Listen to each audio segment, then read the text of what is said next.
श्रुतिस्मृतिपुराणानाम् आलयं करुणालयं नमामि भगवत्पादं शङ्करं लोकशङ्करं शङ्करं शङ्कराचार्यं केशवं बादरायणं सूत्रभाष्यकृतौ वन्दे भगवन्तौ पुनः पुनः। ईश्वरो गुरुरात्मेति मूर्तिभेदविभागिने व्योमवद्व्याप्तदेहाय दक्षिणामूर्तये नमः। सदाशिवसमारम्भां शङ्कराचार्यमध्यमाम् अस्मदाचार्यपर्यन्तां वन्दे गुरुपरम्पराम्। ॐ सहना भवतु सहनौ भुनक्तु सह वीर्यं करवावहै तेजस्विनावधीतमस्तु मा विद्विषावहै। ॐ शान्ति शान्ति शान्तिः।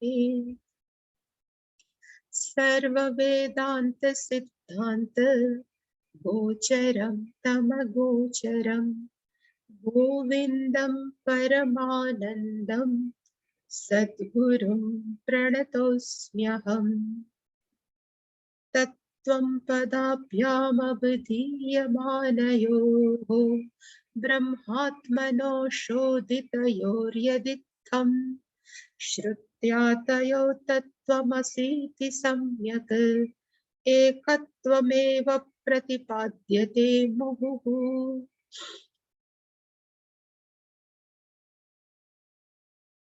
सर्वस्वरूपे सर्वेशे सर्वशक्तिसमन्विते भयेभ्यस्त्राहि नो देवी दुर्गे देवी नमोऽस्तु ते। रोगान् शेषानपहंसि तुष्टा रुष्टा तु कामान् सकलानभीष्टान् त्वामाश्रितान् विपन्नराणां त्वामाश्रिताः यश्रयतां प्रयान्ति। सर्वाबाधा प्रशमनं त्रैलोक्यस्याखिलेश्वरी एवमेव त्वया कार्यम् अस्मद्वैरिविनाशनम्। सर्वस्वरूपे सर्वेशे सर्वशक्तिसमन्विते भयेभ्यस्त्राहि नो देवी दुर्गे देवी नमोऽस्तु ते। रोगान् शेषान् पहंसि तुष्टा रुष्टा तु कामान् सकलानभीष्टान् त्वामाश्रितान् विपन्नराणां त्वामाश्रिताः यश्रयतां प्रयान्ति। सर्वाबाधा प्रशमनं त्रैलोक्यस्याखिलेश्वरी एवमेव त्वया कार्यम् अस्मद्वैरिविनाशनम्। सर्वस्वरूपे सर्वेशे सर्वशक्तिसमन्विते भयेभ्यस्त्राहि नो देवी दुर्गे देवी नमोऽस्तु ते। रोगान् शेषान् पहंसि तुष्टा रुष्टा तु कामान् सकलानभीष्टान् त्वामाश्रितान् विपन्नराणां त्वामाश्रिताः यश्रयतां प्रयान्ति। सर्वाबाधा प्रशमनं त्रैलोक्यस्याखिलेश्वरी एवमेव त्वया कार्यम् अस्मद्वैरिविनाशनम्।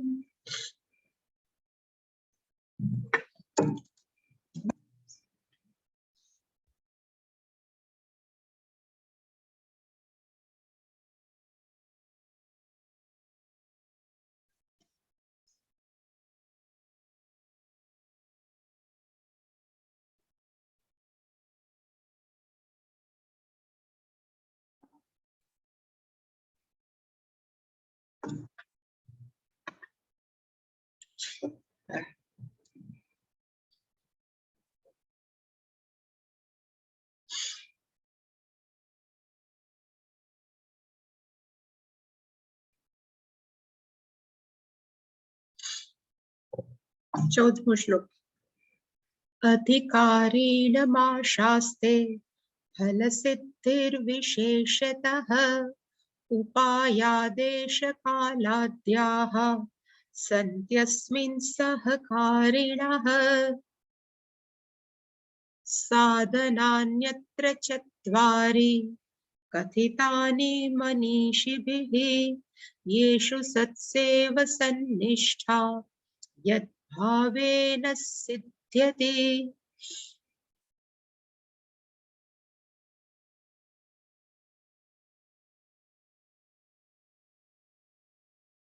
ગઈકાલે આપણે 2 શ્લોક જોયા.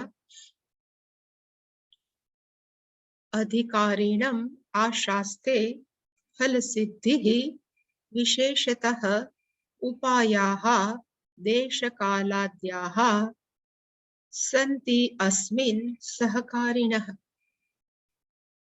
કોઈ પણ ફળ સિદ્ધિ માટે પછી દુનિયાનું કામ હોય કે આપણને આધ્યાત્મિક કાર્ય હોય, એની ફળ સિદ્ધિ માટે વિશેષતઃ પર્ટિક્યુલરલી મોટે ભાગે જે આપણે કહીએ અધિકારીણમ આશાસ્તે, અધિકારી વ્યક્તિની જરૂર હોય. પછી આપણે આ દુનિયાની અંદર પણ સારું નામ કમાવવું હોય તો આપણે મહેનત તો કરવી પડે યોગ્ય દિશામાં, એને કહેવાય અધિકારી. એવી જ રીતે આ દુનિયાની અંદર બહુ પૈસા કમાવો ધર્મની રીતે તો પણ આપણે એ રીતે મહેનત કરવી પડે તો એને કહેવાય અધિકારી. એવી જ રીતે સપોઝ કોઈ આધ્યાત્મિક છે વ્યક્તિ, જે જિજ્ઞાસુ છે, જે મુમુક્ષુ છે, અથવા જેને શાસ્ત્રમાં રસ છે કે ઈશ્વરમાં રસ છે, એને પણ જાણવું છે કે હું કોણ છું, તો એવી વ્યક્તિ માટે પણ અધિકારીણમ આશાસ્તે, અધિકારીત્વ હોવું જોઈએ. ઇંગ્લિશમાં કહેવાય ક્વોલિફિકેશન. જેવી રીતે આપણે ગુજરાતીમાં કહીએ છીએ કે 12મું પાસ થવું હોય તો મિનિમમ ક્વોલિફિકેશન કયું હોવું જોઈએ, તો કે 10મું ને 11મું પાસ હોવું જોઈએ. સપોઝ કોકે MBA એટલે કોઈ ડબલ ગ્રેજ્યુએશન કરવું હોય તો મિનિમમ ક્વોલિફિકેશન કયું હોવું જોઈએ, તો કે ગ્રેજ્યુએટ હોવું જોઈએ. એ ક્વોલિફિકેશન કહેવાય.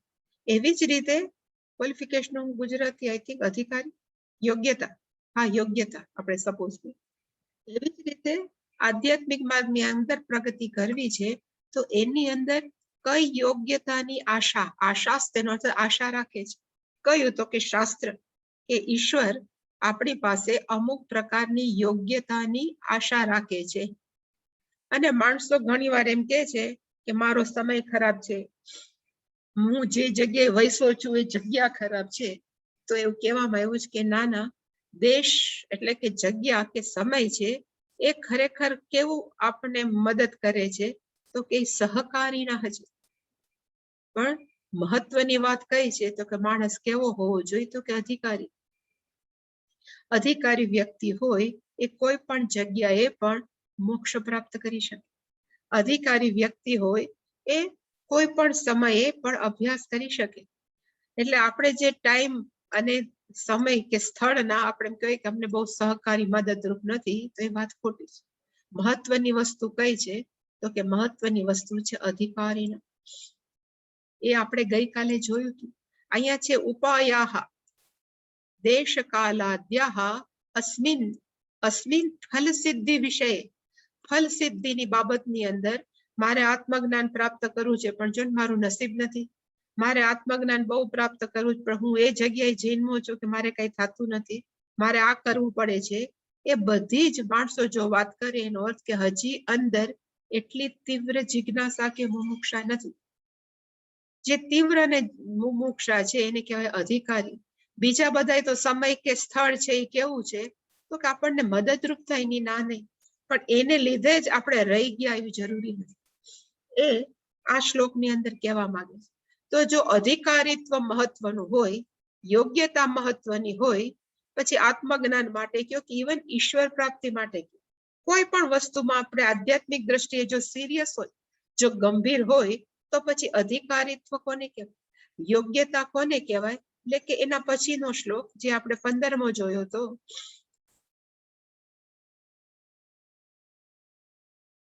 એને કીધું કે 4 પ્રકારના અધિકારીત્વ છે. સાધનાની અત્ર, અત્રનો અર્થ થાય અધિકારી વિષયે, અધિકારીત્વ વિષયે ચત્વારી. ટોટલ કેટલા સાધન છે? તો કે 4 પ્રકારના સાધન છે આધ્યાત્મિક બાબતની અંદર કે અધિકારીત્વના. અને કીધા છે કોણે? તો કે મનીષીભિઃ કથિતાની.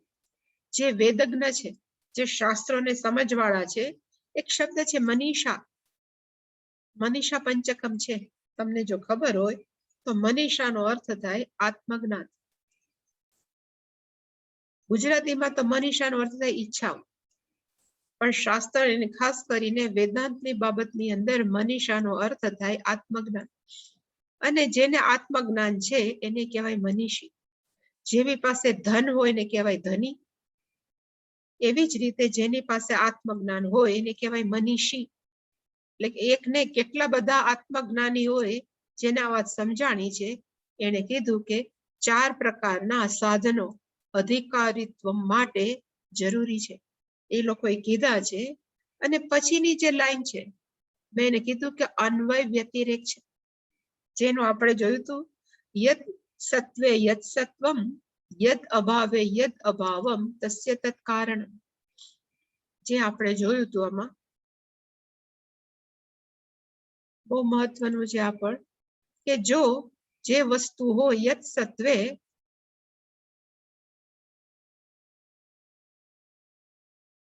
આને કહેવાય અન્વય વ્યતિરેક. જેની વસ્તુની પ્રેઝન્સ હોય તો બીજી વસ્તુ હોય.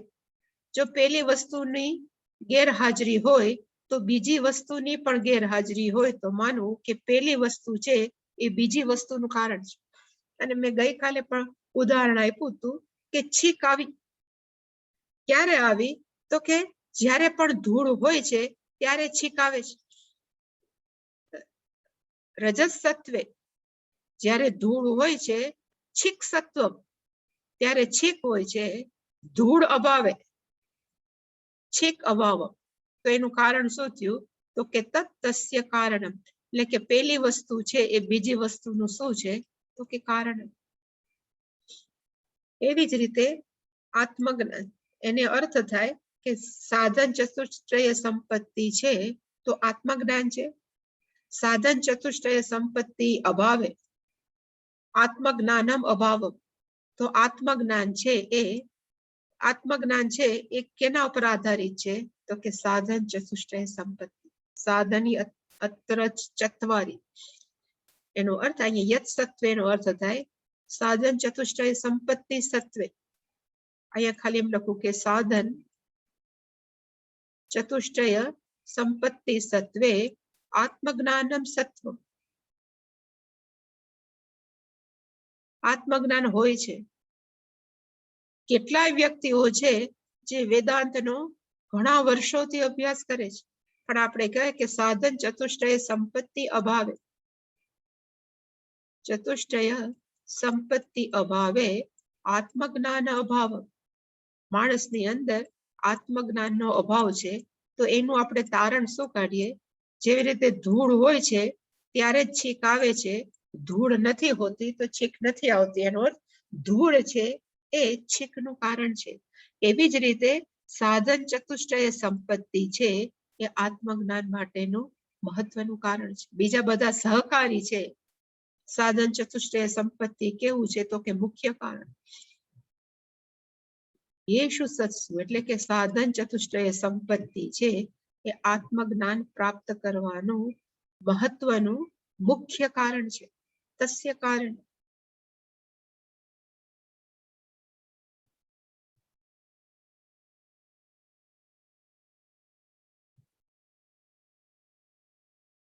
એટલે મેં લખ્યું હતું કે યેષુ સત્સુ ચતુષુ સાધનેષુ, ત્યારે જ આત્મજ્ઞાન થાય. યત અભાવે ન સિદ્ધ્યતિ. એટલે એ જ લખ્યું છે યેષુ સત્સુ એવ. જ્યારે સાધન ચતુષ્ટય સંપત્તિ હોય ત્યારે સન્નિષ્ઠાનો અર્થ થાય આત્મજ્ઞાનની અંદર નિષ્ઠા થાય. સાધન ચતુષ્ટય અભાવે ન હોય ત્યારે આત્મજ્ઞાનમ ન સિદ્ધ્યતિ. એનો અર્થ સાધન ચતુષ્ટય સંપત્તિ છે એ કેવું છે? તો કે મુખ્ય કામ. તો પછી પ્રશ્ન થાય ને કે સાધન ચતુષ્ટય સંપત્તિ એટલે શું? અને જેવી રીતે ગુરુનું ક્વોલિફિકેશન કયું છે? તો કે દયા સિંધુ. અને બ્રહ્મનિષ્ઠ શ્રોત્રિય છે એ ગુરુનું ક્વોલિફિકેશન છે, અધિકારીત્વ છે. તો શિષ્યનો યોગ્યતા કઈ હોવી જોઈએ? તો કે સાધન ચતુષ્ટય સંપત્તિ. એટલે કે આ હવે પછીનો જે શ્લોક છે એ ટોટલ સાધન ચતુષ્ટય સંપત્તિ કેટલી છે એ બતાવશે. એટલે કે 19મો શ્લોક. આદૌ નિત્યાનિત્ય વસ્તુ વિવેકઃ પરિગણ્યતે ઇહામુત્ર ફલ ભોગ વિરાગઃ તદનંતરમ સમાધિ ષટક સંપત્તિઃ મુમુક્ષુત્વમ ઇતિ સ્ફુટમ. ટોટલ કેટલી છે આપણે જોશું. આદૌ સૌથી પહેલા માણસની અંદર કયો સાધન હોવું જોઈએ? તો કે વિવેક. કેવો વિવેક? તો કે વડીલ આવે ત્યારે ઊભું થવું, વડીલ સામે ન બોલવું, એવો વિવેક? તો કે ના, નિત્યાનિત્ય વસ્તુ વિવેક. એટલે કે આ પેલું છે એને કહેવાય વિવેક. પરિગણ્યતાનો અર્થ થાય માનવામાં આવે છે, ગણના કરવામાં આવે છે. પછી બીજું કયું છે? તો કે વિરાગ. તદ અનંતરમ નો અર્થ થાય પછી. પેલું છે વિવેક, બીજું કયું છે? તો કે વિરાગ નો અર્થ થાય વૈરાગ્ય, બીજો છે. અને કોને વિરાગ કહેવાય? તો શંકરાચાર્ય લખી નાખ્યું ઇહ અમૂત્ર ફલ ભોગ વિરાગ. આ બીજું છે. પછીનું છે સમાધિ ષટક સંપત્તિ.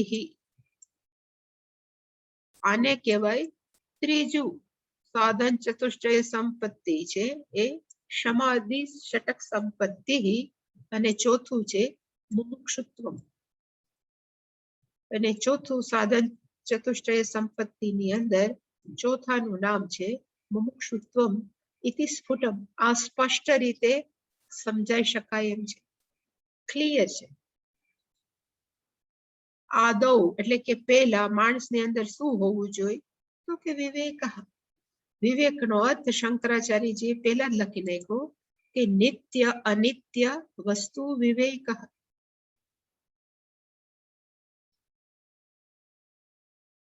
નિત્ય અનિત્ય વસ્તુ વિવેક. મેં અહીંયા લખ્યું છે કે માણસના જીવનની અંદર માણસ છે ને બે જ વસ્તુની તપાસ કરે છે કે બે વસ્તુ પાછળ જ હોય છે. અને એકનું નામ છે સુખ અને બીજાનું નામ છે સલામતી, સિક્યોરિટી. કઈ પ્રકારની? તો કે ફિનાન્શિયલ સિક્યોરિટી આપણે જોઈ, સલામતી. શારીરિક સલામતી આપણને જોઈ. લાગણીના સ્તરે પણ આપણને શું જોઈ? તો કે સલામતી. આર્થિક, આટલા પૈસા એકવાર લોકરમાં મૂકી દઈને આટલું પેન્શન આવે ને બસ, આપણે કાંઈ જરૂર નથી. એ જે આપણે બોલીએ છીએ એનો અર્થ કે આપણે શું ઈચ્છીએ છીએ? તો કે આપણી સલામતી, સિક્યોરિટી. કોઈ પણ ઓપરેશન આવે તો આપણે તકલીફ ન થાય, સાચી વાત છે. પણ આર્થિક સિક્યોરિટી. પછી આપણે કઈ સલામતી વિચારીએ છીએ? તો એને કહેવાય શારીરિક. આપણે યોગાસન ને આ બધું કરીએ છીએ શેના માટે? તો કે શરીર માંદું ન પડે, કોઈ પાસેથી સેવા ન લેવી પડે. એ પણ આપણે શું કરીએ છીએ? તો કે સતત એ છીએ કે શારીરિક સલામતી હોય, શરીર સ્વસ્થ રહે. ત્રીજી આપણે બહુ ભાર નથી આપતા, પણ ત્રીજી સંપત્તિ કે સલામતીનું નામ છે લાગણીની દ્રષ્ટિ, ઇમોશનલ સિક્યોરિટી. લાગણીના સ્તરે.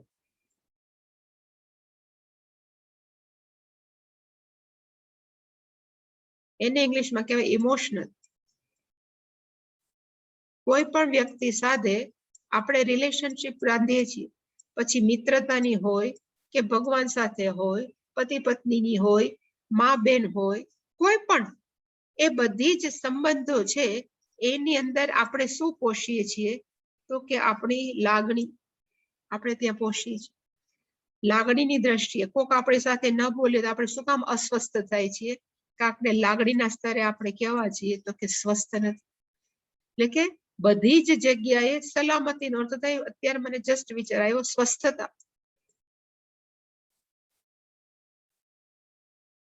સાઉન્ડ હોવા જોઈએ, સલામત હોવા જોઈએ, પૈસાની દ્રષ્ટિએ સલામત હોવા જોઈએ, આપણી સ્થૂળ શરીરે પણ સલામત હોવા જોઈએ, અને આપણે લાગણીની દ્રષ્ટિએ પણ કેવા છીએ તો કે સલામત હોવા જોઈએ.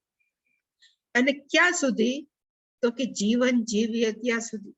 અને જીવન જીવીએ ત્યાં સુધીનો અર્થ શું થાય? કાયમ માટે. કોઈ એમ કે ના આ વર્ષે તો લાગે આપણે સિક્યોરિટી સારી હતી, આવતા વર્ષે ન હોય તો ચાલશે સલામતી, એવું કોઈ આપણે વિચારતા નથી. આપણે હંમેશા કેમી છીએ તો હંમેશા આપણે કેવા હોવા જોઈએ તો સિક્યોર. હવે આટલું બધું આપણે વિચારતા હોય પણ ક્યારે પણ આપણને એવું લાગે છે કે આપણે કાયમ માટે સલામત છીએ? બધું જ આપણી પાસે છે પણ ક્યારે આપણે વિચાર એવું લાગે મનમાં કે ભાઈ હવે આર્થિક રીતે તો કાંઈ વાંધો નથી, ભલે પૈડા એવા દેવાશે. આપણને એમ થાય થોડુંક વધારે થઈ ગયું હોત ને તો પછી ભવિષ્યમાં વાંધો ન આવે. એ થોડુંક વધારે નો હોય કે આપણે મનની અંદર કાયમ માટેની અંદર હજી આપણે ગોઠવાણું નથી. એવી રીતે શરીરનું આપણે બહુ ધ્યાન રાખીએ છતાં શરીરની અંદર ઘણી જાતની બીમારી આવી શકે સ્થૂળ શરીરમાં. એનો અર્થ કે આપણે શારીરિક દ્રષ્ટિએ પણ કાયમ માટે સિક્યોર નથી, અને લાગણીના સ્તરે તો વારંવાર આપણે કેવા છીએ તો કે ઇનસિક્યોર છીએ. સતત આપણી લાગણી દુભાય, કોકના વર્તનથી, કોકના વ્યવહારથી, ઇવન કોકના એટીટ્યુડથી. માણસ બોલે ન બોલે ત્યાં આપણે દુઃખી થઈ જાય. એનો અર્થ કે આપણે લાગણીના સ્તરે પણ શું મારીએ છીએ તો કે સલામત થવાના ફાંફા મારીએ છીએ. અને જેવી રીતે સલામતી છે એવી જ રીતે આપણે શું આશા રાખીએ છીએ તો કે હું કાયમ સુખી રહું, આનંદમાં રહું. અને એમાં પણ આપણે એમ જ માનીએ છીએ કે જેટલો પૈસો વધારે ને એટલો હું સુખી. અત્યારના માણસોનો એક જ મનમાં વિચાર છે, જેટલો પૈસો વધારે એટલો હું સુખી. એટલે કે હવે સુખને જો આપણે જોઈએ તો સુખની અંદર પૈસો વધારે એટલા સુખી. પછી શરીરની અંદર પૈસા બહુ હોય પણ શરીરની શારીરિક સ્તરે તકલીફ હોય તો, એટલે કે શરીરને પણ આપણે શું આપીએ છીએ કે શારીરિક સ્તરે પણ હું કેવો હોવો જો? માંદગીનો જે સુખી. અને એવી જ રીતે લાગણીના સ્તર, બધા પ્રેમથી બોલે, બધા સાથે પ્રેમ વ્યવહાર થાય, કોઈ મને કઈ કે નહીં, એવી રીતે આપણે લાગણીના સ્તરે પણ શું માનીએ છીએ તો કે સુખી થવામાં. આટલું બધું આપણે ઈચ્છીએ છીએ અને છતાં આપણે દુઃખી થઈએ છીએ. શું કામ? તો કે જેની પાસેથી આશા રાખીએ છીએ બધી જ વસ્તુઓ કેવી છે તો કે અનિત્ય. અનિત્ય વસ્તુ વિવેક, કે માણસે હંમેશા મનમાં યાદ રાખવું જોઈએ કે સ્પષ્ટ સમજણ હોવી જોઈએ કે જે અનિત્ય છે એની પાસેથી હું કાયમ માટે સુખ અને સલામતી ન ઈચ્છી શકું. માણસો કે શું કામ ન ઈચ્છો તો કે આપણે જેવા મનના પ્રોબ્લેમ છે એવા બીજાને પણ હોય. બીજાને મન છે, એને પણ લાગણીઓ છે, એટલે એ પણ આપણી પાસે કઈક અપેક્ષા રાખતા હોય. એવી જ રીતે આપણું શરીર છે, ગમે એટલું ધ્યાન રાખે તો શરીરને સ્તરે પણ આપણને ખબર પડે કે મેં આટલું કર્યું પણ શરીરમાં જો હવે આ સાંધા બોલવા માંડ્યા, આ પેટમાં તકલીફ થવા માંડી, એટલે કે શરીરના સ્તરે પણ આપણે અનિત્યતાનો અહેસાસ શરીર કરાવે. લાગણીના સ્તરે સતત સુખ છે એ આપણને અનિત્યતાનો અહેસાસ કરાવે. અને એવી જ રીતે ગમે એટલા પૈસા હોય તો ક્યારે આવે ને ક્યારે જાય આપણને ખબર નથી. એનો અર્થ કે બંને સ્તરે સુખ અને સલામતીના સ્તરે માણસો હંમેશા શું ભોગવે છે કે શું ઈચ્છે છે? લાગે છે ને કે આ બધું જ હું કરું છું પણ છતાં મને કાયમ માટે મળતું નથી. તો કોક વિવેકી હોય, વિવેકીનો અર્થ જેની અંદર થોડુંક લાંબુ વિચારવાની જે શક્તિ હોય, એ વ્યક્તિ વિચારી શકે કે અનિત્ય વસ્તુ પાસેથી મારે નિત્ય સુખ અને નિત્ય સલામતીની આશા ન રાખી શકાય. એવી જે સમજણ છે એને કહેવાય નિત્ય અનિત્ય વસ્તુ વિવેક. કે હું કોઈ પણ વ્યક્તિ પાસે કાયમ મને સુખી જ કરે, પછી કોઈ પણ રિલેશનશિપ હોય, બા દીકરો હોય, પિતા પુત્રી હોય, પતિ પત્ની હોય, પિતા અને પુત્ર હોય, કોઈ પણ છે એ આપણને નિત્ય ન આપી શકે કારણ કે બંને છે એ કેવા છે તો કે અનિત્ય છે. ક્યારે પણ કાયમ માટે સુખ ન મળે. જે માણસો સતત આવો વિચાર કરે ત્યારે પછી એને એમ થવું જોઈએ તો પછી નિત્ય સુખ ક્યાં છે અથવા નિત્ય સલામતી ક્યાં છે. એવી જો અંદરથી આપણે વિશ્લેષણ કરીએ એને કહેવાય નિત્ય અનિત્ય વસ્તુ વિવેક. એટલે શાસ્ત્રમાં આમ તો ઘણા પ્રકારના વિવેક હોય છે. કયા પ્રકારના હોય તો અહીંયા લખ્યું છે કે જ્યારે આપણે કર્મકાંડ કરતા હોય એટલે કે કર્મયોગની જીવન આપણે જીવતા હોય ત્યારે એક પ્રકારનો વિવેક છે કે ધર્મ શું છે અધર્મ શું છે એનો વિવેક હોવો જોઈએ. કે મારે શું કરવું જોઈએ શું ન કરવું જોઈએ, શું યોગ્ય છે શું અયોગ્ય છે, એનો પણ માણસોએ શું કરવું જોઈએ તો કે સતત વિચાર. એને કહેવાય કર્મયોગના સ્તરે વિવેક. પણ જો આપણે એવી રીતે જીવન જીવીએ ધર્મ અધર્મને ધ્યાનમાં રાખીને અને ઈશ્વરમય જીવન પ્રાર્થનામય જીવન જીવીએ તો પછી આપણને આ વિવેક છે એ સહજ રીતે ઉત્પન્ન થાય. નિત્ય અનિત્ય વસ્તુ વિવેક. અને ક્યારે ઉત્પન્ન થાય જ્યારે કર્મયોગ વાળું આપણે જીવન જીવીએ અને એ આપણને કયા વિવેક સાથે લઈ જાય તો કે નિત્ય અનિત્ય. અનિત્ય વસ્તુ નિત્ય સુખ ન આપી શકે એ જે સમજણ. અને પછી માણસે સંશોધન કરવા ઈચ્છે તો પુત્ર નિત્ય સુખમસ્તી, કઈ જગ્યાએ નિત્ય સુખ છે. અને એ માટે પછી ગુરુ મેવા અભિગત છે. એટલે કે પેલું માણસોને શું હોવું જોઈએ તે વિવેક. અને ત્રીજો વિવેક છે એકવાર આપણે શાસ્ત્રને સમજવા માંડીએ શાસ્ત્રને જાણવા માંડીએ પછીનો વિવેક કયો હોઈ શકે એટલે એમને લખ્યું છે કે ત્રીજો વિવેક હોઈ શકે આત્મા અનાત્મા વિવેક. માણસમાં શું હોવું જોઈએ તો કે આત્માનો અર્થ થાય ચેતન તત્વ અને અનાત્માનો અર્થ થાય જડ તત્વ. આ થાય ચેતન અને અનાત્માનો અર્થ થાય એનો પણ પછી માણસોમાં શું હોવું જોઈએ તો વિવેક. પણ એ પછી આવે પેલા નિત્ય અનિત્ય જ આવે. પછી શાસ્ત્ર સમજવા માંડ્યા અને છતાં પણ જો આપણે સ્થૂળ શરીરને જ મહત્વ આપીએ તો એનો અર્થ આપણે કેને મહત્વ આપ્યું જડ વસ્તુને. એવી રીતે આપણે આપણા મનના વિચારોને જ મહત્વ આપ્યા કરીએ એનો અર્થ કે વિચારો પણ જડ છે. આપણે મહત્વ કોને આપ્યું તો કે જડ વિચારો. એટલે કે માણસોએ આ ત્રણ સ્તરે શું કરવાની જરૂર છે તો કે ત્રણ સ્તરે વિવેકની જરૂર છે. પણ સૌથી મહત્વનો વિવેક કયો છે તો કે નિત્ય અનિત્ય વસ્તુ. અને ખરેખર જોવા જાય તો અનિત્ય વસ્તુ કઈ છે તો કે ચૈતન્ય તત્વ. ઇવન ઈશ્વર સિવાયની જીવનની બધી જ વસ્તુ કેવી છે તો કે અનિત્ય છે. ઈશ્વર એ કેવા છે તો કે નિત્ય છે. એ જે સમજણ છે એ પછી આત્મા અનાત્મા સ્તરે વિવેક લઈ જાય. પણ આને કહેવાય આદૌ. એટલે શંકરાચાર્ય લખ્યું કે આદૌ નો અર્થ થાય સૌથી પહેલું માણસના જીવનમાં શું આવવું જોઈએ. ફર્સ્ટ જેને આધ્યાત્મિક ઉન્નતિ કરવી છે એને કે આદૌ પહેલા માણસની અંદર વિવેક પરિગણ્યતે. પહેલા નિત્ય અનિત્ય વસ્તુ છે એ કરતા શીખી જવી જોઈએ. પરિગણ્ય નો અર્થ થાય ગણના કરતા સમજવાની સ્તરે એ ચાલુ થવું જોઈએ.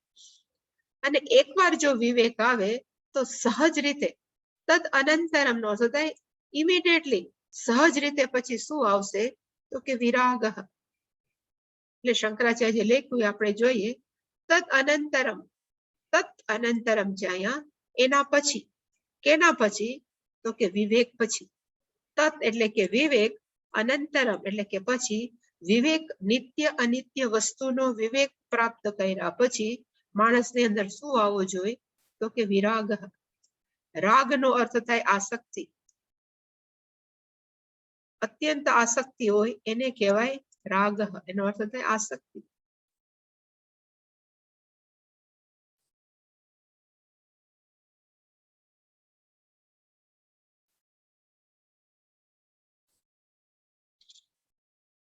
અને જેનામાંથી આસક્તિ નીકળી ગઈ છે એને કહેવાય વિરાગી. એટલે કે ખરેખર છે વિગત રાગ યસ્માત. વિગતનો અર્થ થાય જતી રહી છે. વિગત વિગતઃ રાગઃ યસ્માત.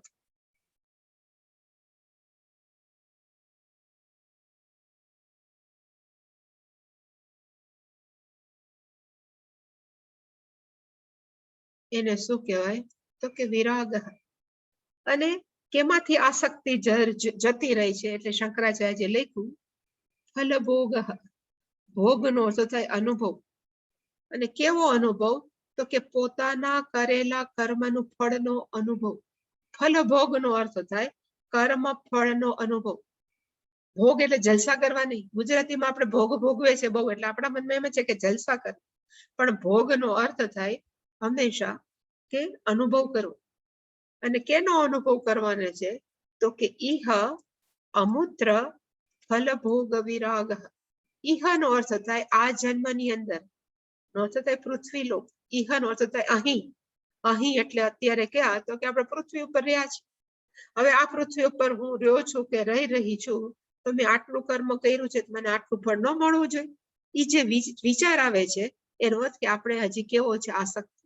આપણા પોતાના સારું જીવન જીવા છે એનું પણ મને આ ફળ મળવું જોઈએ એની આસક્તિ છે. એટલે કે આ જીવનમાં જીવતા હોય ત્યારે પણ મને આ જ કર્મ ફળ મળે એમાંથી જે નીકળી ગયા છે એને કહેવાય વિરાગ. અને અમુક માણસો છે, અત્યારે તો માણસોને એમાં નથી રહ્યું, પણ પહેલાના જમાનાની અંદર ખાસ કરીને જ્યારે યજ્ઞનો યુગ હતો ત્યારે માણસો અગ્નિહોત્ર યજ્ઞ કરે, જાત જાતના યજ્ઞ કરે. શેના માટે? તો કે અગ્નિહોત્ર યજ્ઞ કરશું તો મર્યા પછી અમે ક્યાં જાશું? તો કે સ્વર્ગમાં જાશું. ત્યાં જઈને પછી અમે શું કરશું? તો કે આનંદ લેશું. કેનો? તો કે સ્વર્ગનો આનંદ. એનો અર્થ કે સ્વર્ગમાં જઈને પણ ફળ ભોગ મારે ભોગવવા છે, ત્યાં જઈને સુખનો અનુભવ કરવો છે. એ બંને જગ્યાએ માણસને શું થઈ જાય? તો કે વિરાગ. એમાંથી આસક્તિ નીકળી જાય.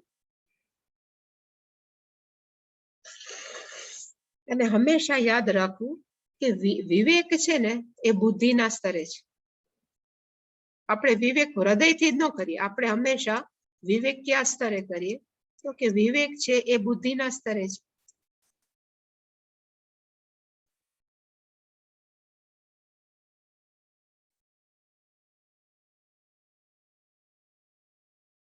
જ્યારે વૈરાગ્ય છે એ કઈ જગ્યાએ છે? આપણે આ ફળ છે ને હંમેશા મનમાં ભોગવીએ. વૈરાગ્ય કે વિરાગ એ કઈ જગ્યાએ હોય? તો કે મનમાં. એટલે કે આપણા મનની અંદર, બુદ્ધિની અંદર પેલા વિવેક જન્મે. એ વિવેક જ આપણને કઈ જગ્યાએ દોરી જાય? તો કે વૈરાગ્ય પ્રત્યે. એટલે પેલું વિવેક છે, સ્થાન વિવેકને છે. અને પછી જ કેને છે સ્થાન? તો કે વૈરાગ્યને છે. તદનંતરમ સ્પષ્ટ લખ્યું કે પછી કેમાં સ્થાન છે? તો કે પછીનું સ્થાન છે એને કહેવાય વૈરાગ્ય. કઈ જગ્યાએ? તો કે આ જીવીએ છે ત્યારે પણ હું આનંદ લઉં મારા પોતાના કર્મ ફળનો, અને અહીંયા સારા કામ કરું, એટલે કે મર્યા પછી પણ મારે જઈને શું કરવું છે? તો કે સ્વર્ગમાં જઈને આનંદ લેવો છે. એમાંથી હું, અને શું કામ એમાંથી વૈરાગ્ય આવે? તો આવશે જ પછી ડિટેલમાં. પણ વૈરાગ્ય એટલે આવે કે પૃથ્વી ઉપર પણ પૃથ્વીના કર્મ ફળ પણ કેવા છે? તો કે અનિત્ય છે. એ વિવેકથી આપણને પ્રાપ્ત થયું છે. તો એવી જ રીતે સ્વર્ગમાં પ્રાપ્ત કરેલા, આપણે સ્વર્ગમાં જે આપણા કર્મ ફળ પ્રાપ્ત કરીને ગયા છીએ સ્વર્ગમાં, એ પણ કર્મ ફળ કેવા છે? તો કે એ પણ અનિત્ય છે. એટલે કે પૃથ્વીમાં પ્રાપ્ત કરેલા કર્મ ફળ પણ અનિત્ય છે. સ્વર્ગમાં આપણે પુણ્ય કમાઈને ગયા છે એ પણ અનિત્ય છે. પાછું ક્ષીણે પુણ્ય મર્ત્ય લોકમ વિશંતિ. આવું જ પડે છે. તો પછી મારે એની પાછળ દોડવાની શું જરૂર? એવા આનંદ પાછળ એ જે મનની સ્થિતિ છે એને કહેવાય વિરાગ. હવે એકવાર આ બંને આવી ગયા મનની અંદર કે બુદ્ધિની અંદર, સ્પષ્ટ થઈ ગયું કે નિત્ય સુખ પામવા માટે અનિત્ય પાછળ દોડવાની જરૂર નથી, અને પૃથ્વી અને સ્વર્ગના સુખો છે એ અનિત્ય જ છે, તો પછી દોડવાની જરૂર નથી. તો પછી સુખ ક્યાં છે? ખરેખર સુખ ક્યાં છે? એ જાણવાની ઈચ્છા.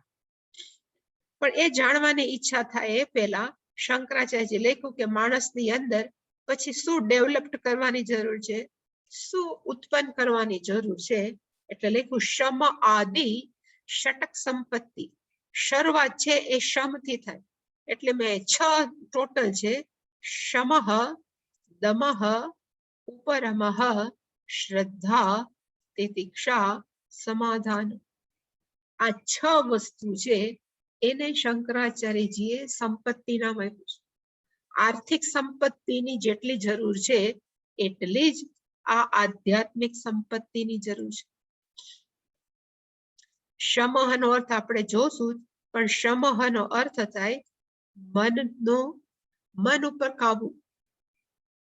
દમઃનો અર્થ થાય ઇન્દ્રિયો ઉપર કાબુ. એના માટે જે પ્રયત્ન કરે એને કહેવાય દમઃ.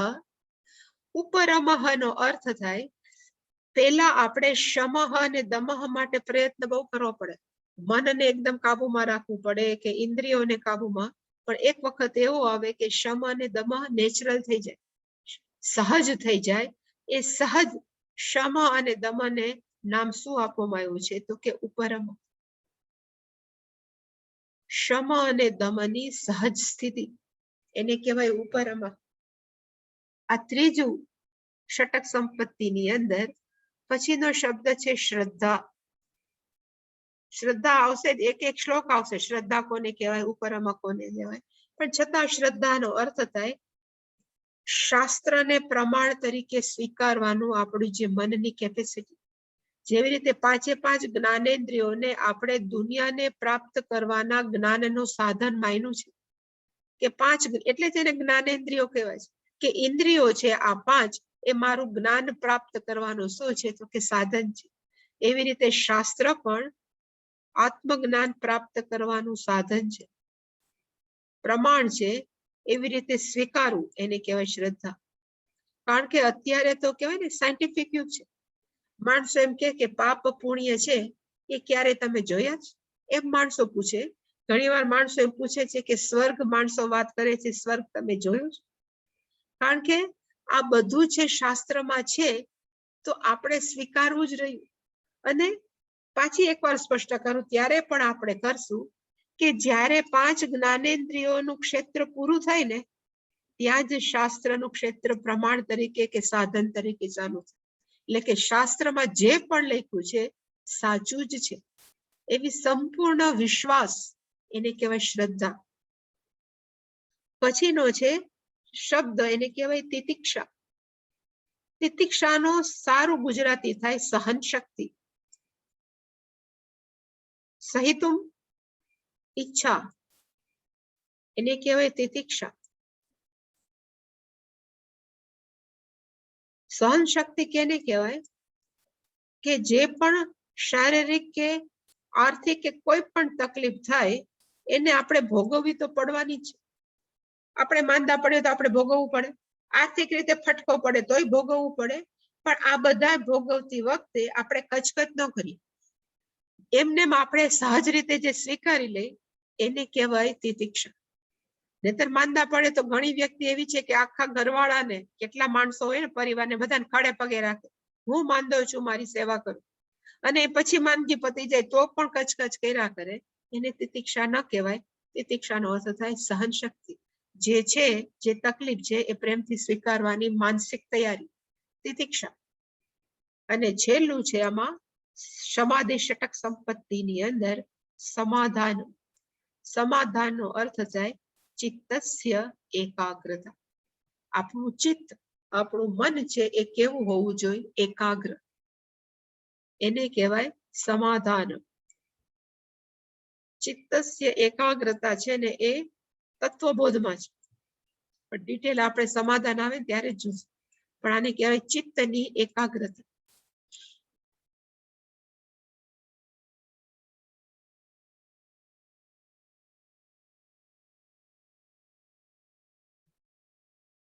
એકાગ્રતા.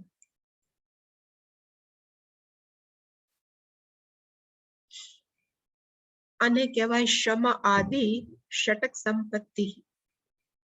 અને છેલ્લું કયું છે? તો કે મુમુક્ષુત્વ. એને કહેવાય મોક્ષની ઈચ્છા, છૂટવાની ઈચ્છા. બહુ જલસા કર્યા, હવે જલસામાંથી છૂટવું. બહુ દુઃખ ભોગવા, હવે દુઃખમાંથી છૂટવું. શારીરિક દુઃખ, માનસિક દુઃખ, બધી રીતે દુઃખ છે એમાંથી છૂટવાની ઈચ્છા. અને સારામાં સારી વ્યાખ્યા પૂજ્ય સ્વામીજીએ મોક્ષની આપી છે. મોક્ષ ઈચ્છા એટલે કે મોક્ષની ઈચ્છા. મોક્ષનો અર્થ ધ બેસ્ટ છે પરમેનન્ટ સુખની ઈચ્છા, કાયમી સુખની ઈચ્છા, એને પણ કહેવાય મોક્ષ. એક પૂજ્ય સ્વામીજી જ આપી શકે, બીજું કોઈ ન આપી શકે. એટલે કે મોક્ષ ઇઝ ઇક્વલ ટુ કાયમી સુખની ઈચ્છા. અત્યારે આપણે સુખી છીએ પણ કેવા છે તો કામ ચલાવ. કોક આપણને મળે તો સુખી થઈ જાય, કોક આપણાથી દૂર જાય પાછા દુખી થાય. એનો અર્થ કે આપણા મનની અંદર કાયમી સુખ નથી. કાયમી નો અર્થ થાય નિત્ય સુખ. નિત્ય એટલે તરત આપણને બીજું દેખે, પણ કાયમી નો અર્થ થાય નિત્ય સુખની ઈચ્છા. પરિસ્થિતિ બહારની ગમે એટલી બદલાતી રહે પણ મારા મનની જે અંદરની સુખની ભૂમિકા છે એ ક્યારેય ન બદલે. એવું જે ઈચ્છા થાય એને કહેવાય મુમુક્ષા.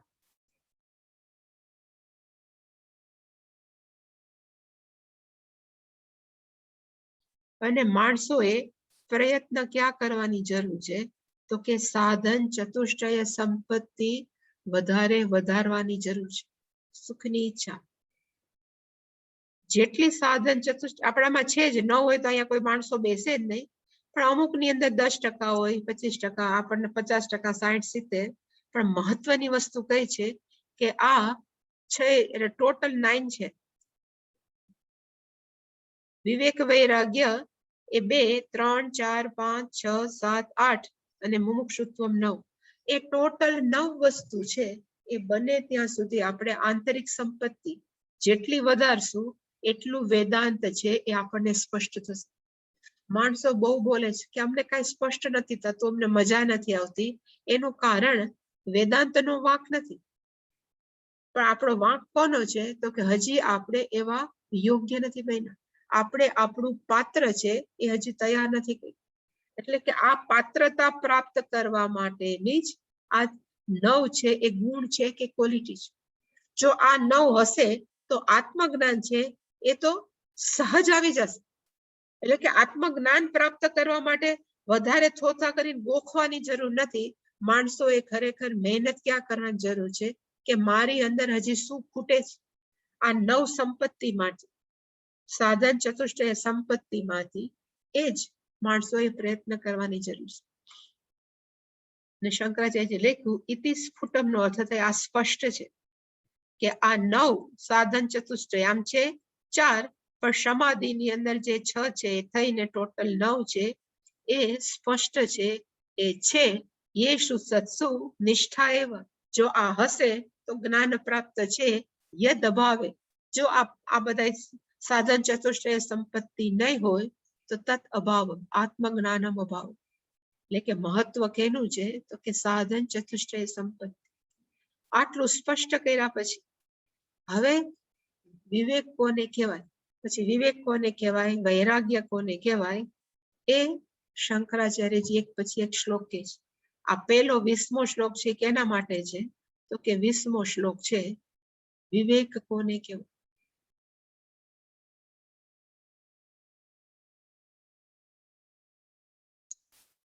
બ્રહ્મ સત્યમ જગન મિથ્યેતિ એવં રૂપો વિનિશ્ચયઃ સોયમ નિત્યાનિત્ય વસ્તુ વિવેક સમુદાહૃતઃ.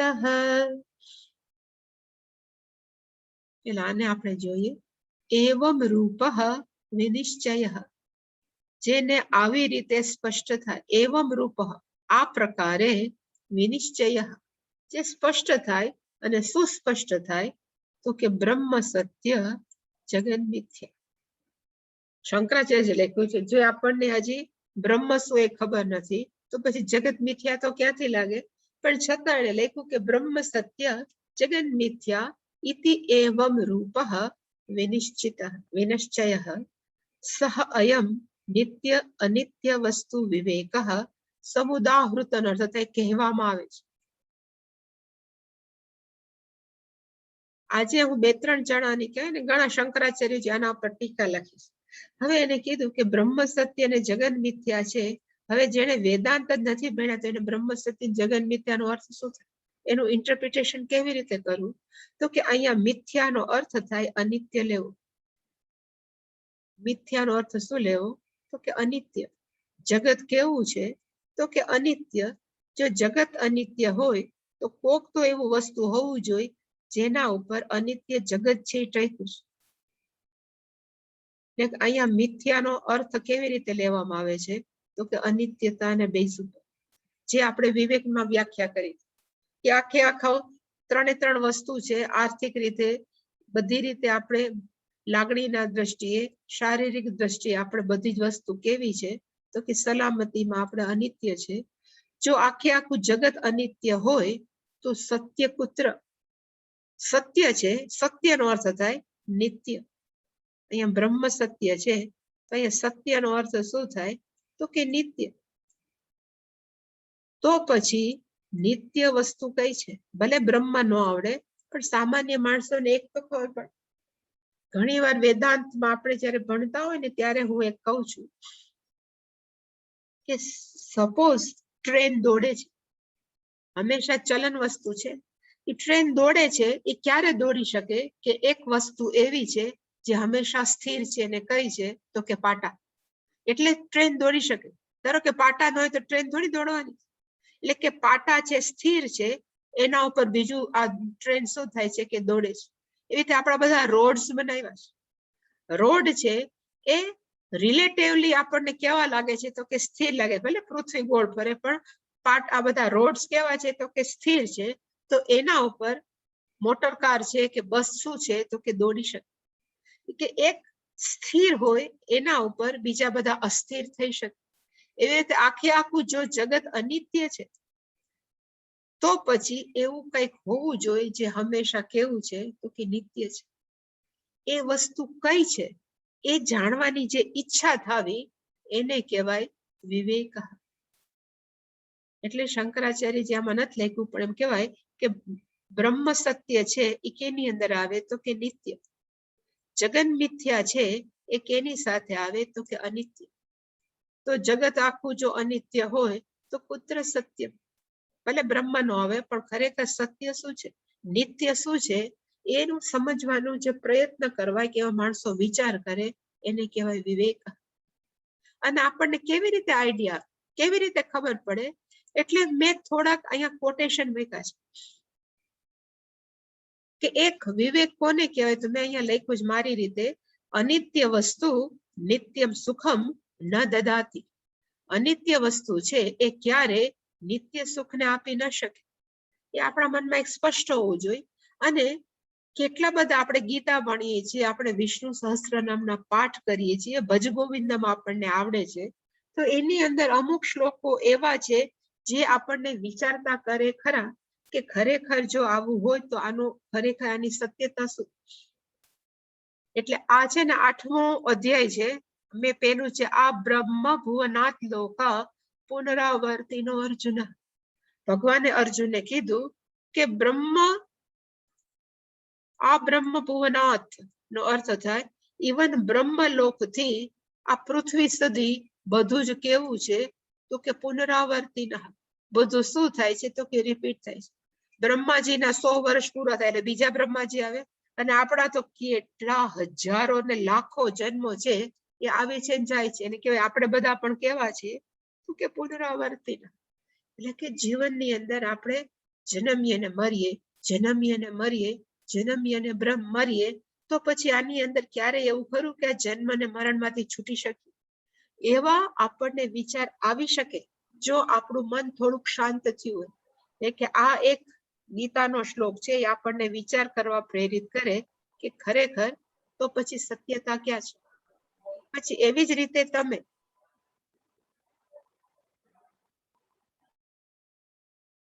વિષ્ણુ સહસ્ત્રના પાઠ કરો છો, એની અંદર છે યત સર્વાણી ભૂતાની ભવત્યાંતિ યુગાગમે યસ્મિન ચ પ્રલયન યાંતિ પુનરેવ યુગક્ષય.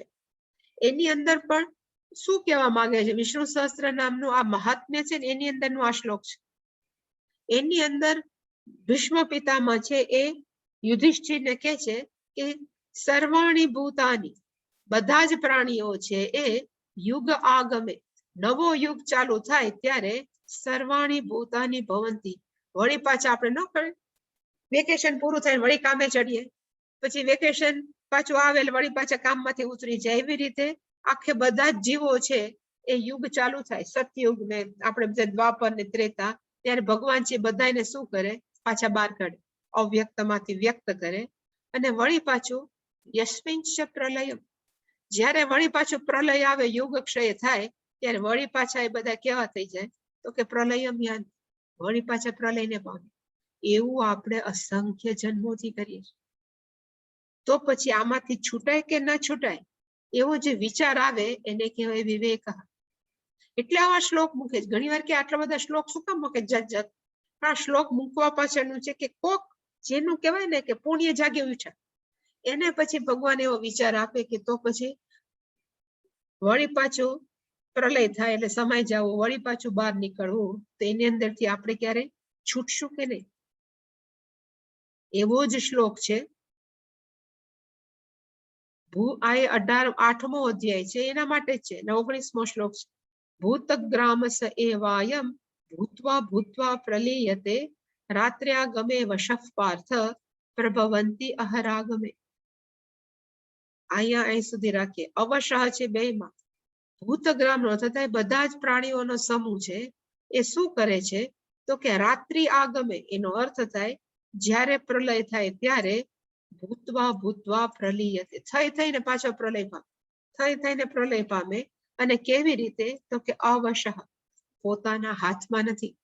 આપણે એમ કે હવે આ વખતે આપણે પ્રલયમાં આપણે નથી થવું, અવશ્ય આપણે કેવા છીએ, હેલ્પલેસ છીએ, લાચાર છીએ. અને એવી જ રીતે અહરાગમે, અહનો અર્થ થાય દિવસના આગમે, જ્યારે દિવસ પાછું નવો યુગ ચાલુ થાય એટલે વળી પાછા ભગવાન આપણને શું કરે તો કે પાછા જન્મ. એવું આપણે કેટલાય જન્મથી કરીએ છીએ. અને એવી જ રીતે આ બધા જ શ્લોક છે એ આપણા મનની અંદર વિવેક જન્માવા માટે કાફી છે. જેને પુણ્ય થોડા પણ પ્રગટ થયા છે. એવી રીતે મેં ત્રીજું ચોથું જે હોય, ચોથું કોટેશન છે, ભજ ગોવિંદમ નું પુનરપી જનનમ પુનરપી મરણમ પુનરપી જનની જઠરે શયનમ. વારંવાર જન્મીએ છીએ, વારંવાર મરીએ છીએ, અને વારંવાર આપણે આપણી માતાના શરીરની અંદર પાછા સુઈ જઈએ છીએ, એનો અર્થ પાછા જન્મવા માટે. એવી રીતે આ પ્રોસેસ છે અસંખ્ય જન્મોથી, કાઉન્ટલેસલી આ ચાલ્યા જ કરે છે. ઇહ સંસારે બહુ દુસ્તારે. આ સંસાર છે એવું લાગે છે કે આને ક્રોસ કરવો છે. એ કેવો છે તો કે અત્યંત અઘરો છે. તો કોણ ક્રોસ કરી શકે તો કે કૃપયા પારે પાહી મુરારે. જો ભગવાન દયા કરે તો આપણે બહાર નીકળી શકીએ. તો આવું જયારે આપણે સાંભળતા હોય ત્યારે વિચાર ન આવે કે હા ભાઈ બહાર કાઢવું છે તો નીકળવું કે આખે આખા જન્મતા? આ બધા જ વિચાર આવા. હું એમ નથી કહેતી નિત્ય અનિત્ય વસ્તુ જ મહત્વની. મારી દ્રષ્ટિએ આ વધારે વિવેકની જરૂર છે. એટલે કે વિવેક ખરેખર કોને કહેવાય તો કે એક જ છે કે વારંવાર જન્મવું ને વારંવાર મરવું છે એ કેવું છે તો કે અનિત્ય છે. તો પછી વારંવાર જન્મવા ને મરવામાંથી છૂટી શકાય એ જે વિચાર આવો ને એને કહેવાય નિત્ય. આને નિત્ય અનિત્ય કહેવાય. આપણે જે બ્રહ્મ સત્ય જગત મિથ્યા અને એવું આપણે હજી કેટેગરીમાં આવતા જ નથી. એ તો જયારે વેદાંત ભણીએ ત્યારે બૃહદારણ્યક ઉપનિષદમાં આવશે બ્રહ્મ સત્ય જગત મિથ્યા, કે કોઈ પણ પ્રકરણ ગ્રંથમાં આવે. એટલે મહત્વની વસ્તુ કઈ છે તો કે આપણે આ ચક્કીમાં પીસાણા જ કરીએ છીએ, એક સરખી જન્મવા ને મરવાની અને સુખના ફાફા મારવા. એમાંથી બહાર નીકળાય કે નહીં? એ નીકળી શકીએ તો કેમ નીકળવું? એવું જે જન્મવું એને કહેવાય વિવેક. અને હું હંમેશા કહું કે આ વિવેક જન્મવા માટે અત્યંત પુણ્યની જરૂર છે. અને આ પુણ્ય પાછા કેવા તો કે ઘણા પુણ્ય હોય. બહુ પુણ્ય હોય ને તો પૈસાદાર કુટુંબમાં જન્મ થાય એને પુણ્ય કહેવાય. પણ આ પુણ્ય કેવા છે તો એને કહ્યું કે આધ્યાત્મિક પુણ્ય, જે ગયા જન્મમાં આપણે ભગવાનના બહુ જપ કર્યા હોય, કે કોઈ પણ ખાલી દાન કરીએ ને તો આપણે એવું કહેવાય છે કે સ્વર્ગમાં જાય.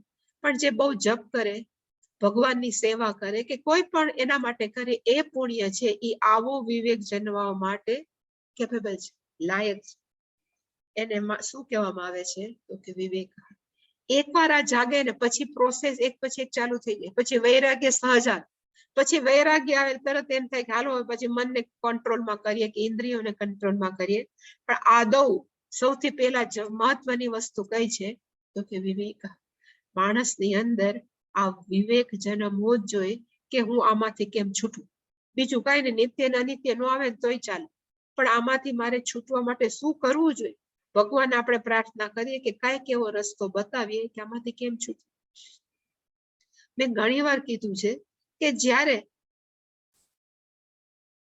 એક વખત એવો હતો કે અમને એમ લાગ્યું કે અમે હેલ્પલેસ છીએ, એટલે કે અમારા ઘરની અંદર ઓલ આર ડોક્ટર્સ, બધા હોવા છતાં, ફાધરે ડોક્ટર હોવા છતાં we can not save our father's life. અમે અમારા ફાધરનું જ્યારે જીવન ન બચાવી શક્યા ત્યારે મને પહેલી વાર વિચાર આવ્યો કે આપણે સુખ માટે ફાંફા મારીએ છીએ તો સુખ તો આમાં ક્યાંય નથી. કેટલો પ્રયત્ન કર્યો કે ગમે એમ કરીને ફાધરને બચાવીને સુખી થઈ જાય, એટલે આપણે એમ થાય કે હા એક કામ કર્યું, પણ એ બચાવી ન શક્યા. અને પછી મેં કેટલો કહેવાય ને કે માણસના જીવનનું ઇન્વેસ્ટિગેશન, બધા માણસો પર્સનલી મળતા હોય, બધા સાથે વાતચીત થતી હોય, દેખાવના પહેલા બધા બહુ સારા જ હોય, પણ એકલા મળે ક્યારેક વાતો કરે ત્યારે બધા એમ જ કહે કે જીવનમાં આટલી તકલીફ છે, આમાંથી કેમ છૂટવું, આ તકલીફ છે. ત્યારે પછી મને એ વિચાર આવતો કે બધા એમ કે છે કે અમે સુખી છીએ, પણ ખરેખર જોવા જાય તો વ્યક્તિગત રીતે તો કોઈ સુખી નથી. જો સુખી નથી તો ખરેખર સુખ ક્યાં? એ જે પ્રશ્ન જન્મ ભગવાને જન્માયો એને હું કહું છું કે એનું નામ શું છે? એકવાર આ જન્મે ને પછી ભગવાન ધીમે ધીમે આપણા રસ્તા ખોલતા જાય, અને પછી આપણને એમ થાય કે હવે આ કરું તો મને આ થાય. એટલે કે સૌથી પહેલું ભગવાનની દયાથી કે આપણા પુણ્ય પ્રતાપે શેની જરૂર છે? તો કે વિવેક. એકવાર વિવેક આવી ગયો પછી શું થાય? તો કે પછીનું જે સાધન ચતુષ્ટય સંપત્તિમાં બીજો ગુણ કયો છે? એટલે એના પછીનો છે તદ્વૈરાગ્યમ જિહાસાય. એટલે કે 21મો શ્લોક આપણે બોલીએ, તદ્વૈરાગ્યમ જિહાસાય દર્શન શ્રવણદાભિઃ. તદ્વૈરાગ્યમ જિહાસાય દર્શન શ્રવણદાભિઃ દેહાદિ બ્રહ્મ પર્યન્તે યનત્યે ભોગ વસ્તુની. જિહાસા એક શબ્દ છે, એનો આપણે કાલે જ જોશું, પણ જિહાસાનો અર્થ થાય છોડવાની ઈચ્છા. સંસ્કૃતમાં એક શબ્દ છે હાતુમ, હાતુમ ઈચ્છા.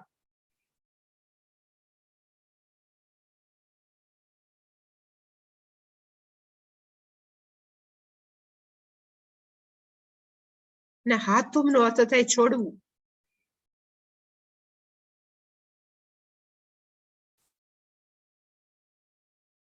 હાતુમ નો અર્થ થાય છોડવાની ઈચ્છા. અને શું છોડવાની ઈચ્છા? આમાં લખ્યું છે કે છોડવાની ઈચ્છા કઈ? તો કે દેહથી માંડી અને બ્રહ્માજી સુધી બધાને જે છોડવાની ઈચ્છા મનમાંથી થાય એનું નામ શું છે? તો કે તદ વૈરાગ્યમ. એને કહેવાય વૈરાગ્ય. પણ આની ડિટેલ છે એ આપણે આવતીકાલે જોશું.